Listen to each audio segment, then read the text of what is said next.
October 7, 1571, the Gulf of Patras off the coast of Greece. Two massive fleets face each other, over 400 warships, 150,000 men.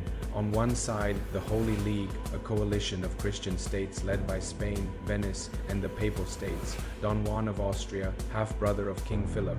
The second of Spain commands the fleet. On the other side, the Ottoman Turkish navy under Ali Pasha. For a century, the Ottomans have dominated the Mediterranean. Their fleet is considered invincible. This is the largest naval battle since ancient times. More ships, more men, more firepower than any sea battle in 1,000 years. By sunset, 300 Ottoman ships will be destroyed or captured. 30,000 Ottoman sailors will be dead. Ottoman naval dominance in the Mediterranean will be broken. The Christian victory at Lepanto will halt Ottoman expansion into Europe and shift the balance of power for 2 centuries. This is the battle that saved Christian Europe. Chapter 1: The Ottoman Threat. To understand Lepanto, you need to understand how dominant the Ottoman Empire was in 1571. The Ottomans controlled the Balkans, Greece, most of Hungary, North Africa, the Middle East. They're the largest, richest, most powerful empire in the world. Constantinople fell to the Ottomans in 1453. Since then, they've been expanding aggressively on land and at sea. The Ottoman navy controls the eastern Mediterranean. Their galleys raid Christian coasts at will. They capture ships, enslave populations, and establish bases closer and closer to Italy. In 1570, the Ottomans invade Cyprus, a Venetian possession. The island falls after a brutal siege. The Venetian commander is skinned alive as punishment for his resistance. Christian Europe is terrified. If Cyprus can fall, so can Crete, then Sicily, then Italy itself. Pope Pius V calls for a crusade. He forms the Holy League, a naval coalition to stop Ottoman expansion. Spain provides half the fleet. Venice provides the other half. The Papal States, Genoa, and the Knights of Malta contribute ships and money. Don Juan of Austria, 24 years old and illegitimate son of the former Holy Roman Emperor, is given command. The fleet assembles at Messina in Sicily, 206 galleys plus 6 galleasses, huge floating fortresses bristling with guns. The goal: find and destroy the Ottoman fleet before it can threaten more Christian territory. Chapter 2: The fleet's medieval and Renaissance naval warfare is dominated by galleys. These are long, narrow warships powered by oars and carrying soldiers for boarding actions. A typical galley has 25 rowing benches per side. Each bench has 3 or 4 oarsmen. That's 150 to 200 rowers per ship. Most rowers are slaves or convicts. Conditions are horrific. Chained 2 benches, rowing in rhythm, whipped if they slow down. Galleys don't have much artillery, maybe 1 or 2 cannons. At the bow, naval battles are won by ramming enemy ships or boarding them with soldiers. The Holy League fleet has a secret weapon: galleasses. These are merchant galleys converted into gun platforms. Each galleass carries 30-40 heavy cannons and can fire broadsides. They're slow but devastating. No galley can get close to a galleass without being blasted to pieces. The Ottoman fleet is larger, maybe 200. 300 galleys depending on sources, but they're spread out across the Mediterranean. Ali Pasha, the Ottoman commander, concentrates his available forces at Lepanto. He has orders from Sultan Selim II: destroy the Christian fleet.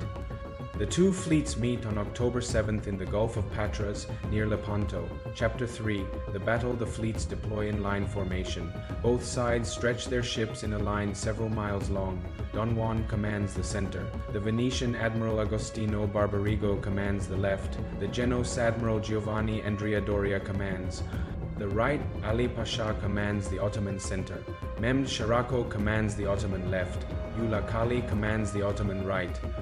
The battle begins around noon. The Holy League galleasses move forward first. They're slow, but they get into range of the Ottoman fleet and open fire. The cannons are devastating. Ottoman galleys trying to attack the galleasses are blown apart.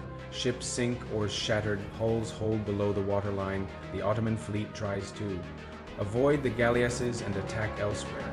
Then the main fleets collide. It's chaos. Hundreds of ships, tens of thousands of men packed into a small area. Galleys ram each other. Soldiers board enemy ships. Hand-to-hand combat across decks slippery with blood.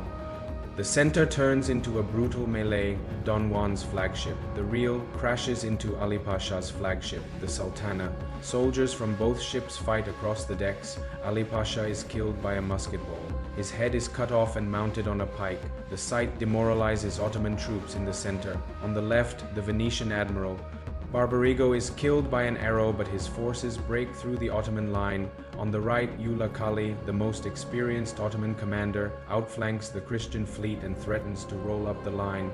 But reinforcements arrive. The Knights of Malta, elite Christian warriors, engage Eula Kali's squadron and stop the breakthrough. By 4 p.m., the Ottoman fleet is collapsing. Ships are fleeing, others are captured. Some are burning. Eula Kali escapes with 30 to 40 galleys. Everyone else is dead, captured, or swimming for shore. Chapter 4. The Slaughter. The Battle of Lepanto is one of the bloodiest naval battles in history. Ottoman losses: 30,000 dead, 8,000 captured, 117 galleys captured, over 100 galleys destroyed. Christian losses: 7,500 dead, 20,000 wounded, 12 galleys sunk. The Christians also free 12,000 Christian slaves who were rowing Ottoman galleys. These men, chained to benches for years, are liberated when their ships are captured. One of those slaves is Miguel de Cervantes, who will later write Don Quixote. He loses the use of his left hand from injuries at Lepanto, but considers the battle the greatest moment of his life. The psychological impact is enormous. For a century, the Ottoman fleet has seemed unstoppable. Christian powers have been on the defensive, losing territory and watching their coasts raided. Lepanto proves the Ottomans can be beaten. Decisively, church bells ring across Europe. Pope Pius declares October 7th a feast day. Celebrations last 4 weeks, but strategically, what does the victory achieve? Chapter 5. The aftermath. In the immediate term, not much. The Holy League fleet doesn't follow up. Logistics, disagreements between Spain and Venice, and the approaching winter all prevent further operations. The Ottomans rebuild their fleet. Within a year, they have 150 new galleys, but the new fleet isn't the same quality. Experienced sailors and officers died at Lepanto. The replacements are green, poorly trained. More importantly, Ottoman expansion stops. Cyprus remains Ottoman, but the Ottomans never seriously threaten Italy again. They don't capture Crete until 1669, almost a century later. The Western Mediterranean becomes a Christian lake. Spanish and Italian states dominate trade and naval power. On land, the Ottomans focus on their wars with Persia and internal issues. They stop pushing into Central Europe with the same aggression. The battle marks the high water mark of Ottoman power. After Lepanto, the empire is still strong, but it's no longer expanding relentlessly. By the late 1600s, the Ottomans are losing territory to Austria and Russia. By the 19th century, they're called the sick man of Europe. The long decline starts at Lepanto. Chapter 6. The changing nature of naval warfare. Lepanto is also the last great galley battle. It marks the end of an era in naval warfare. Galleys dominated the Mediterranean for 3,000 years. From ancient Greece and Rome through the Renaissance, naval warfare meant boarding actions and ramming, but galleys have limitations. They need calm water, they're vulnerable to storms, they can't carry many supplies, so they must stay near coasts, and they're helpless against sailing ships with heavy cannons. The galleasses at Lepanto prove this. The Ottoman galleys can't get close enough to board them. The cannons destroy them at range. Within 50 years, sailing ships with broadside cannons will dominate naval warfare. The Spanish Armada in 1588 is mostly sailing ships, not galleys. By 1650, galleys are obsolete. Except in the Mediterranean, where calm waters and coastlines suit them. Lepanto is the spectacular end of galley warfare, the largest, bloodiest galley battle ever fought, and the last one that mattered, closing. October 7th, 1571. The Gulf of Patras, over 400 ships, 150,000 men, 5 hours of brutal combat. When the smoke cleared, the Ottoman navy was destroyed. Christian Europe was saved from invasion. The balance of power in the Mediterranean shifted permanently. Don Juan of Austria became a hero across Europe. Pope Pius declared victory a miracle. Miguel de Cervantes, wounded and freed from slavery, called it the greatest day of his life. Lepanto didn't end the Ottoman Empire, but it stopped Ottoman expansion. It proved that Christian states, when united, could defeat the seemingly invincible Turks, and it marked the beginning of the end for galley warfare, a form of naval combat that had dominated for 3,000 years. One battle, one day, everything changed. Subscribe to Sword and Pen, where military might meets political power.